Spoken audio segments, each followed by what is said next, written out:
Hello friends, कैसे हो आप सब। आई होप अच्छे होंगे। मैं हूँ आपके दोस्त नेहा सिंह और आप सभी को प्यारी प्यारी सी गुड मॉर्निंग।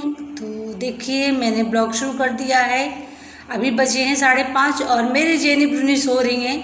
तो मैंने सोचा चलिए आप लोगों को यही नज़ारा दिखाते हुए ब्लॉग शुरू किया जाए। तो अब मैंने उठा लिया झाड़ू और क्लीनिंग का काम शुरू कर दिया। आज है थर्सडे और आज मैं बहुत सारा काम करने वाली हूँ जो आप लोगों के साथ शेयर भी करूँगी। तो चलिए पहले क्लीनिंग का काम कर लेते हैं, क्योंकि क्लीनिंग में बहुत टाइम लगता है। क्योंकि जितना बड़ा घर उतना ज़्यादा क्लीनिंग का काम। तो मैं फटाफट पहले निपटाती हूँ क्लीनिंग का काम, उसके बाद में मिलती हूँ आप लोगों से थोड़ी देर में।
तो रूम की सफाई हो गई है, बाहर की सफाई हो गई और अब शुरू कर दिया है कॉरिडोर्स और रूम, अदर जो रूम है उनकी सफाई। तो मैं यहाँ भी फटाफट झाड़ू लगा ले रही हूँ और ख़त्म कर ले रही हूँ सारे काम को, क्योंकि आज जितनी जल्दी मेरे काम ख़त्म होंगे ना उतनी जल्दी मैं फ्री हो जाऊँगी और मुझे कहीं पे जाना है। तो मैं इसलिए जल्दी जल्दी लगी हुई हूँ। लेकिन कितनी भी जल्दी करो ना, 1.5 से 2 घंटे तो लग ही जाते हैं। क्योंकि हर रूम में, जब भी किसी रूम में कोई जाता नहीं, फिर भी सफाई तो करनी पड़ती है। क्योंकि अगर मॉर्निंग में झाड़ू ना लगाओ सारे कमरों में ना, तो लगता है कि आज क्लीनिंग का काम हुआ ही नहीं है। तो बस अब मैं आ गई हूँ लास्ट मोमेंट पर और मैंने कूड़ा उठा लिया है और मेरा झाड़ू यहीं पे ख़त्म। तो चलिए अब हम उठाएंगे पोछा और पोछा लगाना शुरू करेंगे। तो यहाँ पे मेरे पास मॉप नहीं है, तो मैं हाथ से पोछा लगाती हूँ। और हाथ से पोछा लगाने में सच बताऊँ ना, मैं बिल्कुल थक जाती हूँ। डॉक्टर ने मना किया हुआ है, फिर भी पोछा तो लगाना पड़ता ही है, क्योंकि गंदगी में आप नहीं रह सकते हो। और मुझसे ज़्यादा मेरे डॉग्स को ज़रूरत होती है क्लीनिंग की। तो मैं फटाफट चलिए पोछा भी लगाती हूँ, ख़त्म करती हूँ जल्दी जल्दी काम। तो कमरों में सारे पोछा लग गया है, बस कॉरिडोर में रह गया है और मैं पोछा लगा करके उसके बाद में नहाने चली जाऊंगी। कपड़े भी थोड़े से धुलने, और कपड़े भी आप लोग जानते हो हाथ से ही धोना पड़ रहा है मुझे, यहाँ पे कोई मशीन वगैरह नहीं है। उसके बाद में मैं पहुँचूँगी किचन में, क्योंकि बिटिया रानी बहुत देर से शोर मचा रही हैं। तो मैं नहा करके सीधे आ चुकी हूँ किचन में। बिल्कुल देखिए, मैंने बाल से अपना टॉल भी नहीं उतारा है, बस आ गई हूँ जल्दी जल्दी से उसको नाश्ता बना कर दे दूँ, क्योंकि 10:30 बज चुके हैं और उसको कहीं जाना है। तो वो बहुत देर से कह रही मम्मा जल्दी से कुछ बना कर दो, वरना मैं ऐसे ही चली जाऊँगी। तो बच्चे भूखे चले जाएँ वो अच्छी बात नहीं, तो मैंने जल्दी से चाय चढ़ाया, आटा तैयार किया, और बस मैं फटाफट उसके लिए 2 पराठे बना दूँगी ना, तो चाय के साथ वो खा लेगी। और मेरे बच्चे हैं ना, उनको सब्जी वगैरह की इतनी ज़्यादा नीड नहीं होती मॉर्निंग में। उन्हें अगर आप पराठा दे दो और पराठे के साथ में चाय दे दो ना, नमकीन वाले पराठे मैं बना देती हूँ, तो उसके साथ में वो चाय पी लेते हैं और पराठा भी खा लेते हैं। तो चाय जब तक मेरा खौलता है तब तक चलिए मैं बना लेती हूँ पराठा, और साथ के साथ मेरा भी नाश्ता बन जाएगा। उसके बाद में फिर जब मैं फ्री होंगी तो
पराठा तैयार हो गया है। मैं अपने लिए भी बना ली हूँ और बिटिया को भी ले ली है। बस मैं अब जा रही हूँ, उसको दे दूँगी खाने के लिए, और उसको नाश्ता वगैरह दे करके मैं कपड़े फैलाने ऊपर जा रही हूँ। आज मैंने क्या किया, ऊपर रस्सी बांधी। रोज़ रोज़ क्या होता था, कहीं पे कपड़े फैलाओ कहीं पे कपड़े फैलाओ। तो मैं शाम को गई थी मार्केट, तो मैं वहाँ से एक रस्सी लेकर के आई थी, और फिर मैंने उसको क्या किया ना, दीवार में एक होल था उसमें बांधा, ईंट में, और उसके बाद में अमरूद का जो पेड़ है ना उस पर बांध दिया। तो कुछ कपड़े मैं फैला गई थी और कुछ कपड़े फैलाने को रह गए थे, तो जगह भी नहीं बची थी। मैंने चादर धोई थी। क्या हुआ था ना कि जब मैंने नहलाया जेनी ब्रूनी को, तो वो आई और सीधे गद्दे पे ऐसे लौटने लगी। वो ये दोनों की बहुत गंदी आदत है। अगर आप उसको जब तक पोछोगे ना, उससे पहले ही वो आकर के आपका बिस्तर जो है भिगो देती हैं। तो अपना ही भिगोती है, मेरा नहीं भिगोती है, क्योंकि ये उन्हीं का गद्दा और चद्दर है। तो ये भिगो दी थी, तो मैंने फिर गद्दा भी ला के ऊपर डाला और चद्दर धोकर डाली। उसके बाद में मैंने अपने कपड़े फैला दिए। तो थोड़ी सी जगह जो बची थी, मैंने सोचा चलो बाद में कपड़े फैला दूँगी, पहले नाश्ता बना लूँ। तो बस अब मैं ये भी कपड़े फैला देती हूँ। यहाँ पे थोड़ा सा धूप लगती है ना, तो कपड़े जल्दी से सूख जाते हैं, और कोई महक बसी आने लगती है ना अजीब सी बरसात वाली, तो वो भी नहीं आएगी, क्योंकि अब तो बारिश का मौसम शुरू हो गया है। अगर कपड़े ज़रा भी गीले रहे या देर में सूखे तो फिर महक आने लगती है। तो मैंने क्या किया, अब सारे कपड़े मैं फैला दे रही हूँ, और उसके बाद में मैं थोड़ी देर रेस्ट करूँगी। तो चलिए, पहले मैंने चद्दर तो ऐसे डाल दिया था, और अब मैं कपड़े थोड़ा सा खिसका देती हूँ ना, इधर उधर कर देती हूँ ताकि सही हो जाए। और उसके बाद में मैं ये जो चादर मैंने ऐसे फेंक दी है, तो मैं सोच रही हूँ इस बेडशीट को क्या करूँ, फैला दूँ ठीक से, ताकि हल्की फुल्की जो गीली होगी ना वो भी अच्छे से सूख जाएगी। नहीं तो पता चलता है बहुत जल्दी डॉग्स को फंगस लग जाता है और बीमार हो जाते हैं, खासकर उनके पैरों में बहुत जल्दी फंगस लगता है। तो चलती हूँ नीचे। दोपहर के बज गए हैं 2, और मैं कहीं जाने वाली हूँ। कहीं क्या, मैं जाने वाली हूँ अमीनाबाद में, और मैं कुछ शॉपिंग करूँगी। तो वो तो मैं आप लोगों के साथ शेयर नहीं कर पाऊँगी, क्योंकि बहुत भीड़ होती है वहाँ पे, और मैं अभी ब्लॉग में, जानते हैं आप लोग नए हैं, तो मैं वहाँ पे ब्लॉग नहीं बना पाऊँगी। लेकिन हाँ, मैं जो चीज़ लेकर के आऊँगी वो आप लोगों के साथ ज़रूर शेयर करूँगी। तो मैं उसको शेयर करूँगी नेक्स्ट ब्लॉग में। तो चलिए, मैं फटाफट तैयार हो जाती हूँ फिर, और मेरा सूट मत देखिएगा क्योंकि मेरे सारे सूट बहुत ढीले हो गए हैं, क्योंकि जब मैं बीमार थी, जब मेरा ऑपरेशन हुआ था, तो थोड़ा सा मेरे जो सूट थे वो मैंने ढीले करवाए थे, या जो नए खरीदे थे, तो वो मेरे अब सारे के सारे ढीले हो गए हैं। तो या तो मैं बैठ कर के सुई धागा उठाऊं और उसके बाद में मैं सही करूं, या फिर घर जाऊं। मैं 2-3 दिन बाद घर जा रही हूं, तो मैं जा कर के वहाँ पे सही करूंगी। तो देखते हैं क्या करते हैं। अभी तो फ़िलहाल मैं ऐसे ही ढीले ढाले बाबा जी जैसे सूट पहन रही हूँ।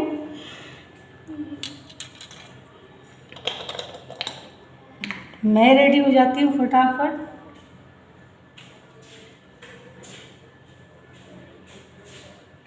यार मेरे बाल बहुत बेकार हैं, मैं इनकी क्या करूँ समझ में नहीं आता। आप लोग बताइए ना, कुछ जैसे कुछ कम कर्ली हो जाए और थोड़ा सा अच्छे लगने लगे। बहुत कर्ली हैं और बिल्कुल मेंटेन करना इनको मुश्किल हो जाता है।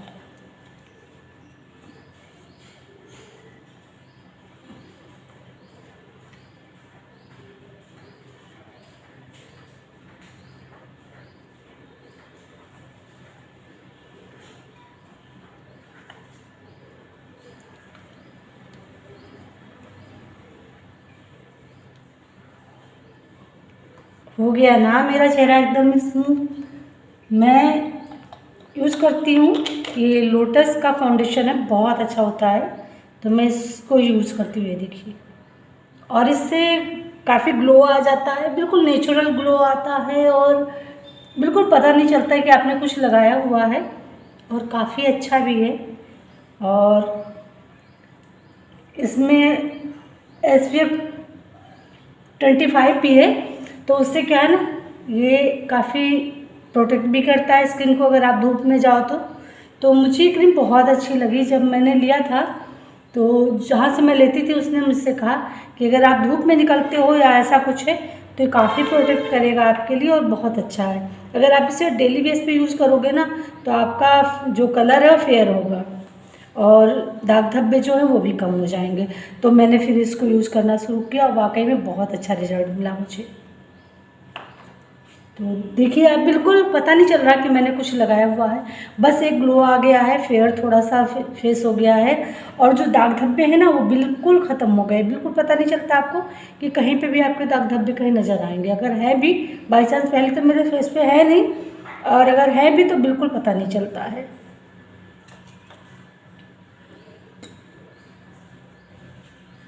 और ये देखिए मेरे कहाँ पे जाके लगा है, ये बाल मेरे मुझे बहुत परेशान करते हैं।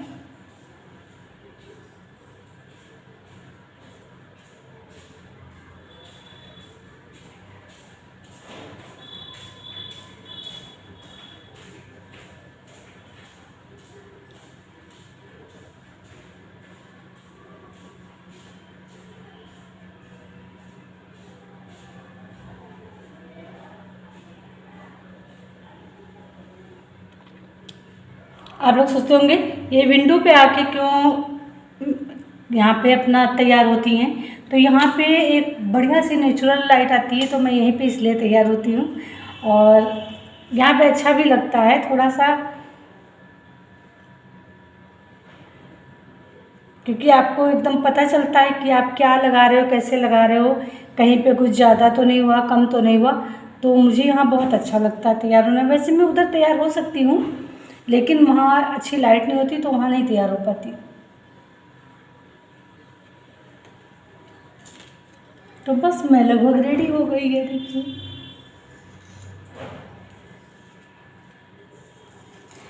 बहुत ज़्यादा मुझे कुछ रेडी नहीं होना होता है, मैं बहुत ज़्यादा मेकअप नहीं करती।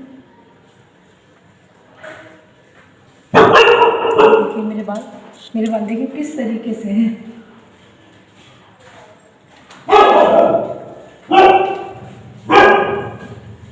ये देखिए मेरा हो गया, तो अब मैं हो गई हूँ रेडी। कैसी लग रही है ज़रूर कमेंट करके बताइएगा। तो चलिए आपको मैं दिखाती हूँ अपना फाइनल लुक, मैं कैसी लग रही हूँ और मैंने जो सूट पहना है, वेयर किया, वो कैसा लग रहा है।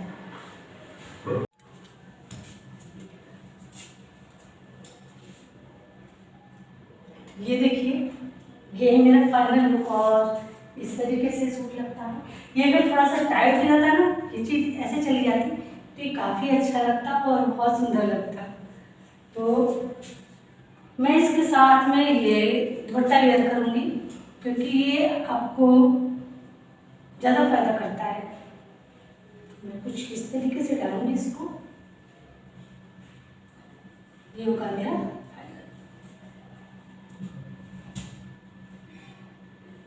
कैसी लग रही है जरूर कमेंट करके बताइए।